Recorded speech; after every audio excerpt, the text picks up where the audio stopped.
کلا انہا تذکرہ،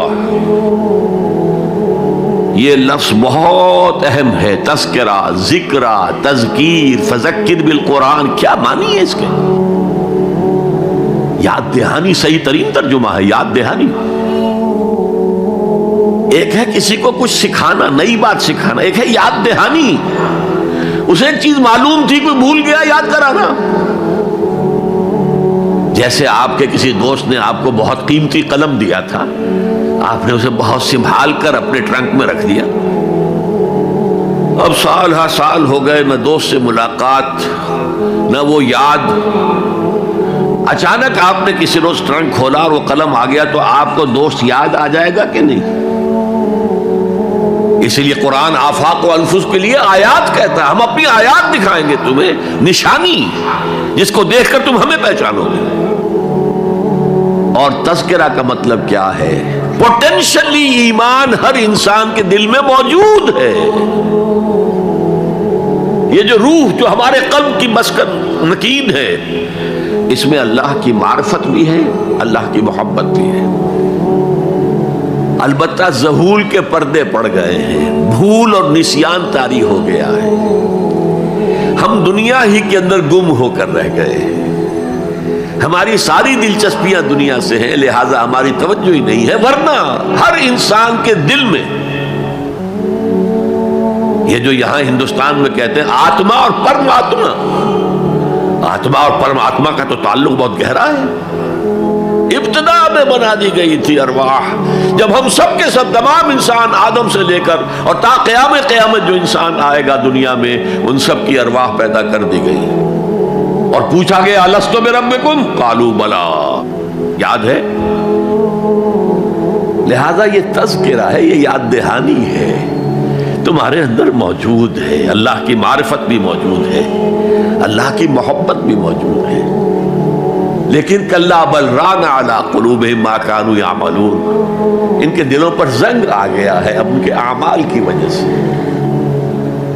شیشہ جو ہے وہ زنگ آلود ہو گیا۔ حضور نے فرمایا ان هذه القلوب لتصدع كما يصدع الحديد اذا اصابه الماء، ان دلوں پر بھی زنگ آ جاتا ہے جیسے کہ لوہے کے اوپر پانی پڑتا رہے تو اس کو زنگ آ جاتا ہے۔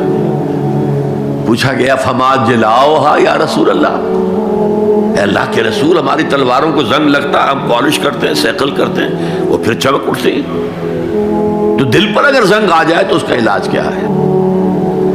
دو چیزیں فرمائی، کثرت و ذکر الموت و تلاوت القرآن، دو کام کرو کثرت سے، موت کو یاد رکھو، یہاں رہنا نہیں ہے، جانا ہے،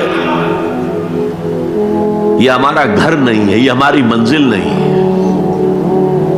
ہمارا اصل گھر جو حضور نے فرمایا انما الدنیا خلقت لکم وانتم خلقتم للآخرہ، یہ دنیا تمہارے لیے بنائی گئی، تم آخرت کے لیے بنائے گئے ہو۔ اسی لیے حضور نے فرمایا کن فی الدنیا کانک غریب عابر السبیل، دنیا میں ایسے رہو جیسے راہ چلتے مسافر ہو یا اجنبی ہو۔ اپنے بارے میں فرمایا مالی ولی دنیا، مجھے تمہاری دنیا سے کیا سروکار، انما مثلی کراکب استظل تحت شجرۃ ثم راح فترکها، میری مثال اس مسافر کی سی ہے جو ذرا سستانے کے لیے کسی درخت کے سائے میں بیٹھتا ہے تھوڑی دیر، وہ اس کا گھر تو نہیں ہے، اس کی منزل نہیں ہے، پھر وہ اس کو چھوڑتا ہے، اپنا راستہ لیتا ہے۔ یہ اگر ہمارا تصور قائم ہو جائے، کلا انہا تذکرہ، اب اس کے بعد جو الفاظ آئے فی صحف مکرمۃ مرفوعۃ مطہرۃ بایدی سفرۃ کرام بررہ، یہ جو قرآن ہے، جو تذکرہ ہے، یہ بڑے ہی انتہائی پاکیزہ صحیفوں میں ہے، فی صحف مکرمۃ، بڑے باعزت، مرفوعۃ مطہرۃ، مرفوع بلند اور انتہائی پاک، بایدی سفرۃ، یہ کن کے ہاتھوں میں ہے؟ لکھنے والے وہ فرشتے، بایدی سفرۃ کرام بررہ، جو نہایت باعزت ہے، بہت وفادار ہے اللہ کے۔